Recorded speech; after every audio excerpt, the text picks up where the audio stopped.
Kia. Oh, you're probably expecting Retro to do that again. Anyway, hey everyone, Nightwing here, back again, the Real Nerf edition. Not totally updating back computer specs or whatever, but here to do a Young Justice part. Actually, hang on, which episode? 19 and 20 review. So my quick thoughts overall on the season itself is actually pretty good. Not a whole lot of me, but that's kind of forgivable with everything they're exploring this season as far as Phantoms goes.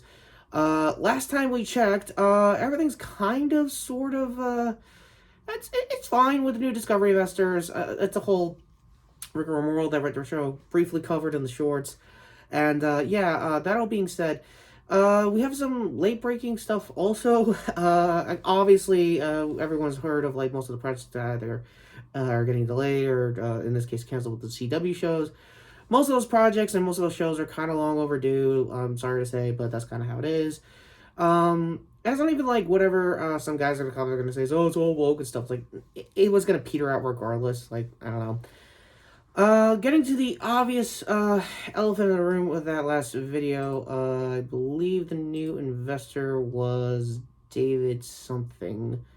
Thank you to the comments on that. David Zazzle. Discovery investor, basically around says, like, I think one of his first production jobs was during Universal, so he has an okay history, nothing really crazy. Again, I could be wrong, let me know in the comments if he has a mid track record of, like, mishandling a couple of projects, but again, it's not going to be completely what you guys are thinking. Again, things could slip, things could, be not what you want. But unfortunately, that's not going to be the case today. So let's just talk about episodes 19 and 20, or was it 18 to 20 on Young Justice. Specifically, the Beyond the Grip of the Gods and Interpreter of Palm Razor's Edge and Forbidden Science. Basically, the delegation that most of the League is doing now with the new gods. And surprise returns for some League's favorites, I want to say. Obviously, Green Lantern's CG show that came out during Ryan Reynolds' show is one of those handful of movies that Richard will never do a retro review unless, I don't know, he gets a Patreon, so I don't know, pester him to get that in the comments down below. That being said, what's there to say about the good that was the CG show? Kurtz or any retro trailers of that. It was good. It had a promising concept. Razor was, like, I think their most original Red Lantern. I never really knew if he adapted into the comics later on as, like, a sorry for it, but then again, it was, like, during New 52, so again, take that as you will, as far as, reporting goes.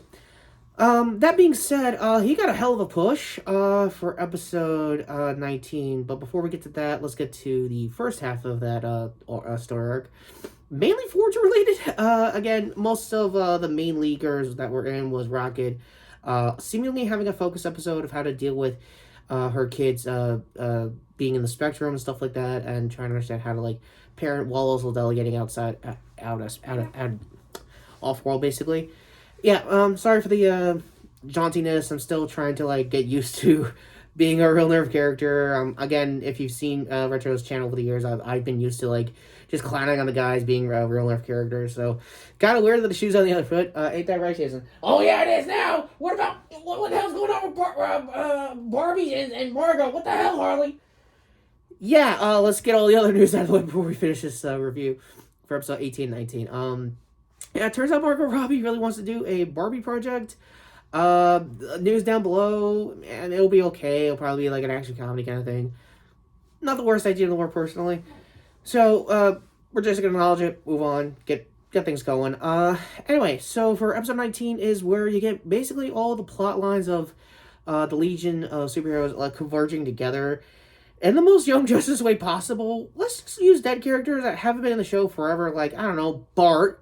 Yeah, Impulse came back as a big needle job. And yeah, basically throughout episode 19 was, like I said, when the Green Lanterns come in and where Razor comes in, who was an original character for the Green Lantern animated series. The cool thing out of all this, he gets probably the most conclusion to his story that everyone's been waiting the last, 10 plus years on, so that's really awesome to see. Another thing, his voice actor was not only playing Razor again, but also Forger and I think 2 other people in Young Justice. So, guys got range, so that's pretty cool. So, Card 2 obviously was it absolutely Marvel and DC. They did a quick summation of those episodes. And the guy the new guy that they have reviewing it is a big fan of Young Justice. I think he's on TikTok mostly. I'll try to leave that in the description. If you guys want to check it out.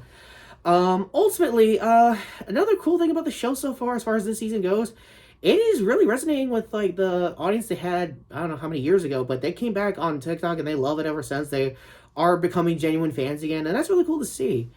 So for episode 20, yeah, where do we start? Yeah, long story short, it's the long overdue, I guess, therapy episode that Beast Boy's been clearly needing. Gar took himself out of rotation for the Outsiders, a team he created during, obviously, last season. So it makes sense that Connor's death was going to hit him the hardest because, again, he was through a lot of other loss leading up to Young Justice. I think, obviously, previous teams and stuff like that. Again, name escapes me. Doom Patrol. There we go. Sorry, Gar. Anyway, that all being said, it was a really long overdue therapy session for him. For those who know in Young Justice lore, basically Black Canary is a therapist for the League and mostly trainer for everybody else coming into the League and coming into other teams and stuff like that. Very helpful. It was really good. Long overdue. The scene was fantastic. As for basically the rest of the episode, like I said, we finally get an idea what was going on with the Legion of Superheroes. Turns out a future, I guess, Zod comes back through, surprisingly of all things, the Phantom Zone. Not really surprising in my job, but probably to you. And basically concocts a plan to go through time and basically stop Connor from basically forming the Legion of Superheroes. Again, it miles may vary on the continuity of like which exact Superboy did it. Was it like Clark before he became Superman? Was it Connor became, I guess, the current Superboy in Young Justice, or even probably in another couple of years going to be John. So again, your mileage may vary which exact Superboy is which, but in this particular case, we're going to stick with Connor for here. So where was Connor throughout most of the season other than being dead? Yeah, it turns out he didn't really die. He's technically in the Phantom Zone, so that and one of his Legion of Superheroes, I guess future alumni, I think Ghosty, I think he nicknamed him. It's Phantom Girl, obviously, codename wise. And being recognized aside, sorry, I'm just hearing the portal drops on me. Sorry. It's kind of like going through your local job. You hear it all the time. Anyway, me aside, yes, he's basically trying to figure out General Zod's life during the Phantom Zone. Like, they dedicated a whole, like, I guess Lion King attempted song of how badass he is through basically how much you gotta have a lot of willpower being in the Phantom Zone. I myself, or maybe you might let me know in the comments if Comic Me ever went through the Phantom Zone or had to go through it to get a guy out. Knowing the scenarios, I probably did. Again, wouldn't hurt to help me in the comments. Anyway. So, that's really where we are for all three of these episodes. Again, it's Young Justice. It's coming back stronger than ever. I hope to Discovery investors and people who are still with the show on HBO Max do give it one more renewal. Mainly to tidy up everything, give it a proper series finale that this show clearly needs. Even if it's not the case, I think the new guy from Absolutely Marvel DC basically said, why not just do some spin-off shows since this is actually resonating and is actually helping viewership, if anything else. It's a different scenario than it was 10 years ago because of toy sales, so it can't really hurt to try it out. So yeah, ultimately, as far as reviews go, as much as I'd like to be back computer binary and stuff like that, again, math aside, I'm going to stick to the 10 system for Retro and not 5 for Jason because it's not that complicated, honestly. Oh, it's so complicated. It's so nuanced. Is it? No? See? It's like that.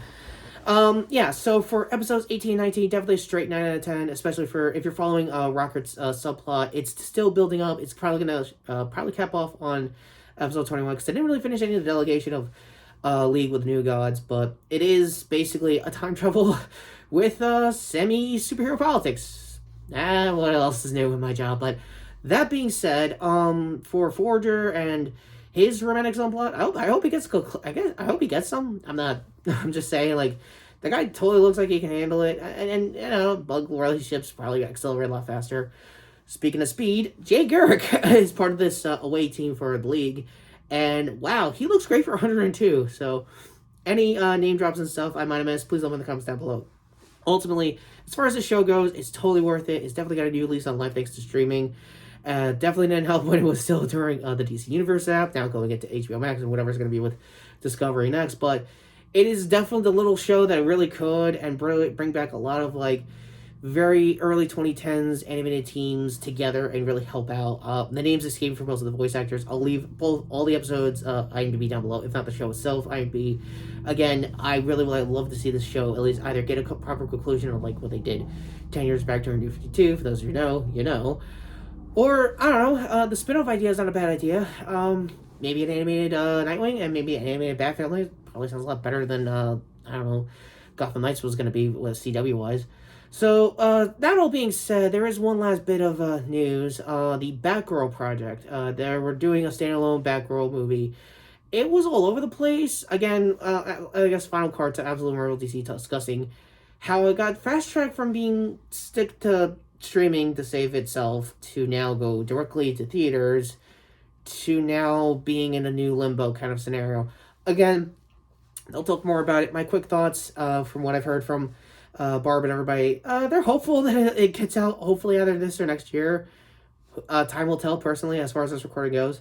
So that all being said, I am the real nerve, not as confused than what's currently going on with Discovery Nightwing. Again, it's doing justice. I totally recommend the show regardless. It's still worth a watch after all these years for those who are coming in.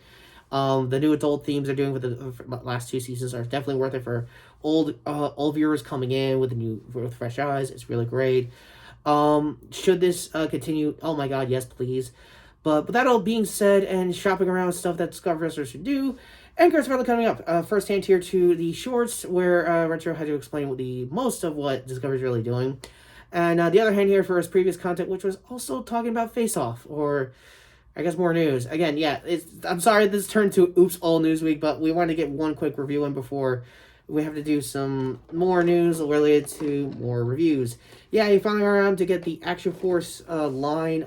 He'll talk the praises about it because so far he's been nothing but fangasming. I'm not even kidding. Dude, you okay? Holy shit, this figure line's actually really good! More or less, so that all being said, and freakouts aside, I am the real Nerf Red Hood. Wow.